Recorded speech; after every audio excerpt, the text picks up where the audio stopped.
première étape, on va faire ensemble la détrempe. On va préparer notre base de croissant.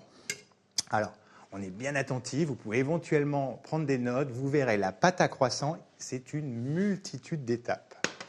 À l'intérieur, alors de mon robot, ou éventuellement, vous pouvez pétrir vos pâtes dans un mixeur avec une hélice.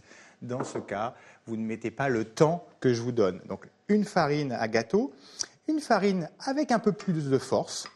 Donc ça, vous voyez ça sur les paquets. Alors, des fois, c'est marqué farine à pain, si ce n'est pas marqué type farine à gâteau. Vous avez farine à gâteau et farine à pain. Les farines, on ajoute levure boulangère, un petit peu d'eau pour délayer notre levure. On va commencer à mettre le batteur sur la prise, ça fonctionne mieux, et on commence à pétrir. Là, j'ajoute le sucre semoule, la poudre de lait,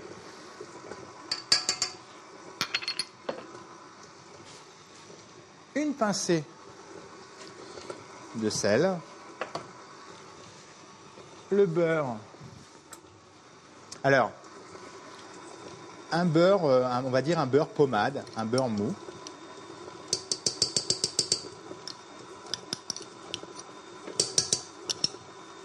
Hop, tout à l'intérieur. Et là, je mets le reste de l'eau. Je vais arrêter, j'ai un petit peu de beurre sur le côté. C'est dans ma recette. Hein. Voilà. Alors vous avez vu, je pétris avec la feuille. On peut éventuellement pétrir avec le crochet de votre batteur, sans aucun problème.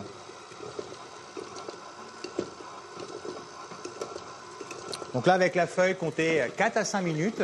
Et avec le bras, comptez environ 5 à 6 minutes dans la cuve.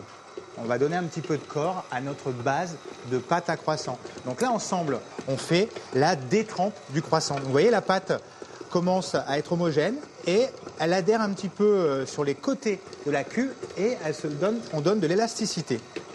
Et ça, pétri 6 minutes, on retire la cuve, on retire la pâte de la cuve dans un saladier et au réfrigérateur pendant 1 heure. On laisse reposer cette pâte 1 heure au réfrigérateur. C'est la même technique quand vous faites du feuilletage. Donc là, je récupère ma détrempe reposée. Hop. Un rouleau, un petit peu de farine. Et là, on va commencer le tourage de notre détrempe. Là, c'est important, hein, la pâte doit être bien froide. Tac.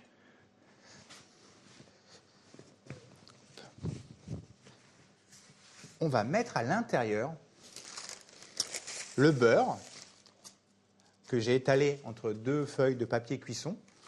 Et le beurre est, on va dire, pratiquement dur. Le signe et le petit repère que vous pouvez avoir, la consistance du beurre doit être identique à la détrempe. C'est valable pour la pâte à croissant et c'est valable aussi pour le feuilletage. Donc tac, ça va là. Donc là, j'étale déjà la première partie de cette pâte sans beurre. On n'oublie pas de mettre un peu de farine sur notre plan de travail. Voilà.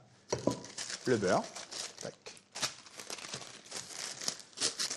Que vous posez à l'intérieur de votre carré ou faux rectangle de pâte. Et là, on replie comme une enveloppe. Hop, 1 fois, 2 fois. Voilà. Première étape. Là, si vous voyez que les consistances sont un peu molles, vous pouvez conserver éventuellement un petit peu au réfrigérateur avant de donner le premier tour. Là, on va essayer de le faire en direct. Il n'y a aucun souci. Et là, maintenant, on va étaler notre pâte. Donc, vous avez vu, le rouleau, la pliure du feuilletage. Et avec le rouleau, j'appuie régulièrement. J'arrête, je vais rechercher la farine. Je n'oublie pas à retourner le pâton. Et on va donner un tour. C'est ce que l'on appelle donner un tour. Voilà. Donc là, je plie un tiers de la pâte. Je replie un tiers de la pâte. Et là, on a fait un tour. Donc là, après, on met du papier. Bon, là, il est bloqué. J'en ai d'avance au réfrigérateur. Et l'astuce de conservation quand on met au réfrigérateur, c'est qu'avec son doigt, on fait un petit trou. Comme ça, on sait que notre pâton de croissant est à un tour. Voilà, je vais le mettre là et je vais le mettre après au réfrigérateur. Donc là, vous avez compris, je vais sortir mon pâton à un tour et je vais redonner un deuxième tour. Donc là, je voulais vous montrer l'astuce et comment utiliser le pâton pour faire le deuxième tour. Tac. Voilà. Donc il y a vraiment énormément d'étapes pour réussir correctement une pâte à croissant. Donc là, rappelez-vous, on a plié la pliure. Vous faites un quart de tour. Ça veut dire que votre pliure, et c'est sur le côté droit que vous allez travailler. Vous voyez ? La pliure est ici, et là, je vais étaler la pâte de cette façon.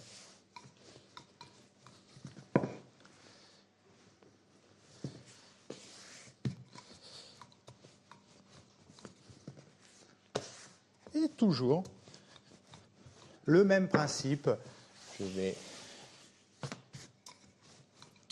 récupérer la farine. On fait attention de ne pas mettre trop de farine sur les pâtes, car sinon ça rentrerait dans la recette et on sécherait plus la pâte.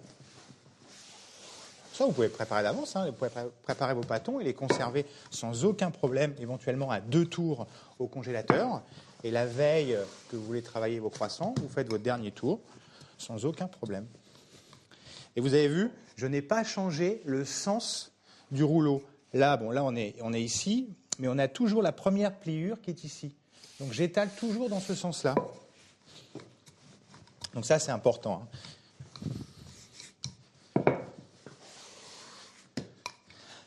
Étape importante, je dirais règle importante, quand vous travaillez les pâtes, essayez de le faire le matin ou dans une pièce relativement fraîche.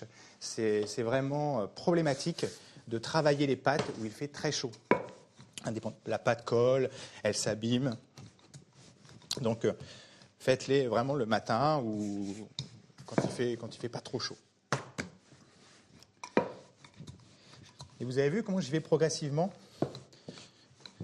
en étalant. Là, j'arrête et je vais donner un deuxième tour ou éventuellement un tour et demi. Je vais vous montrer une technique. Ça, c'est pour ceux qui en veulent un peu plus. Des fois, dans des livres, vous voyez, touret façon portefeuille. Ça veut dire que l'on plie une fois de cette façon, une fois de cette façon et une fois de cette façon. C'est-à-dire que là, on a fait un tour, 2 tours, et on a fait un demi-tour. On a fait 2 tours et demi. Donc là, pour le croissant, il restera encore à faire un tour. Le même procédé. Une fois qu'on a fait le 3e tour, on va étaler un rectangle de pâte et on va le garnir. Le plus compliqué, vous l'avez compris, c'est de faire cette étape de tourage. Respectez le temps. Vous faites un tour, vous mettez la pâte au réfrigérateur, n'allez pas trop vite. Il faut beaucoup de repos à la pâte, de fermentation, et vous aurez un résultat parfait. Je termine ce 2e tour et ce 3e tour, et on se retrouve juste après. Donc la pâte à croissant est à 3 tours. Donc 3 tours, on a laissé reposer le pâton au réfrigérateur. encore 1 heure. Alors c'est vrai que c'est assez long, mais respectez bien ces étapes. Et après, j'ai commencé à étaler. Donc je l'ai coupé en 2 pour que ce soit plus pratique. Ce pâton de feuilletage pour faire nos pains au chocolat. Donc pas trop fin. Je récupère des barres de chocolat traditionnelles, éventuellement à défaut des petites pistoles, sans aucun souci. Hop. Allez, on va en couper 4. Je ne sais pas si on va faire 4 pains au chocolat, mais on va déjà démarrer.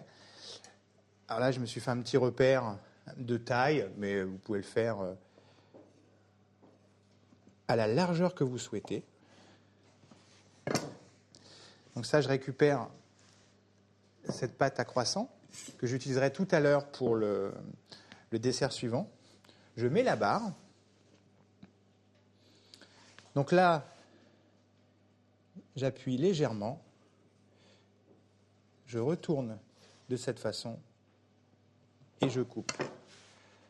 Une plaque avec une feuille de papier cuisson sur le dessus. Et là, je pose le croissant. Donc, même technique. Hop, je mets la barre. Je ferme.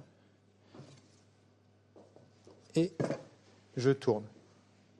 Donc là, on a préparé la pâte avec la barre de chocolat. Donc, on pourrait éventuellement conserver ces pains au chocolat directement au congélateur, si vous voulez en faire d'avance. Et quand vous voulez en cuire, éventuellement la veille, vous les sortez, vous les mettez dans votre cuisine, et vous pourrez les cuire le matin. Donc ça, c'est la technique pour avancer un petit peu. Et vous pouvez les faire plus petits, sans aucun problème. Allez, on va en faire encore un petit peu. Tac.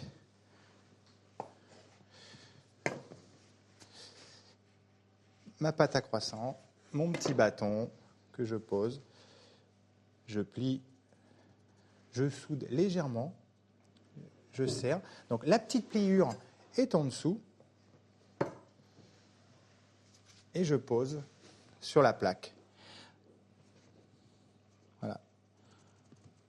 On pourrait imaginer une garniture différente, on pourrait mettre éventuellement des morceaux de banane, on pourrait mettre ce que vous voulez avec le chocolat. Tac, là, encore 2. Je finirai les 2 tout à l'heure.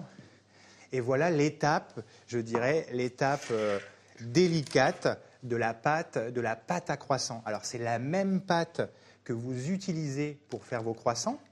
La seule différence, c'est que le croissant, alors là, c'est vrai que j'aurais peut-être dû vous le montrer avant, c'est un triangle que l'on coupe de cette façon, une petite entaille, et que l'on roule sur lui-même. C'est une pâte feuilletée, levée. Alors, j'espère que chez vous, vous pourrez la réaliser de la même façon, tranquillement, vous y arriverez, vous avez vu toutes les étapes. Ça, on laisse pousser, allez, 1h30, 2 heures à température ambiante. Dernière étape, un jaune d'œuf, un petit peu de lait, une petite dorure. Alors, pas trop de lait, plus de jaune que de lait, juste pour du lait ou éventuellement un petit peu d'eau. On récupère des pains au chocolat poussés, donc après 2 heures. Donc voilà le résultat. Donc vous avez vu, ça a pratiquement doublé de volume. Là, vous avez les pains au chocolat avant la pousse, les pains au chocolat après la pousse. Le pinceau. Et là, on va dorer. On va dorer le pain au chocolat. Voilà, délicatement. Pas trop de dorure, on a juste besoin d'avoir une petite pellicule dorée sur le dessus. Ça suffit.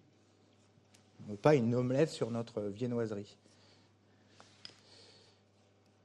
Voilà. Tac. Voilà, les viennoiseries sont poussées, dorées. Le four est préchauffé à 200 degrés. On cuit ça entre 15 et 18 minutes. Et moi, pendant la cuisson, je vous propose un récapitulatif de la recette. Pour réaliser les pains au chocolat, il vous faut 170 g de farine type 55, 70 g de farine type 45, 30 g de sucre, 5 g de poudre de lait, une cuillère à café de sel, 50 g de beurre pommade, 10 g de levure fraîche, 110 g d'eau froide, 120 g de beurre ferme, 20 barres de chocolat, un jaune d'œuf et une cuillère à soupe de lait. Les pains au chocolat sont cuits, donc une vingtaine de minutes, 190-200. Réglez bien la température du four par rapport à la grosseur de vos pains au chocolat. Et là, vous voyez le feuilletage.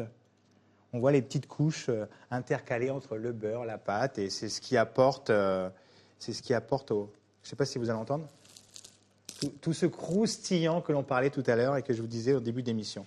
Donc là, on va les laisser un petit peu refroidir et on les dégustera ensemble. Allez, je vais vous les poser ici.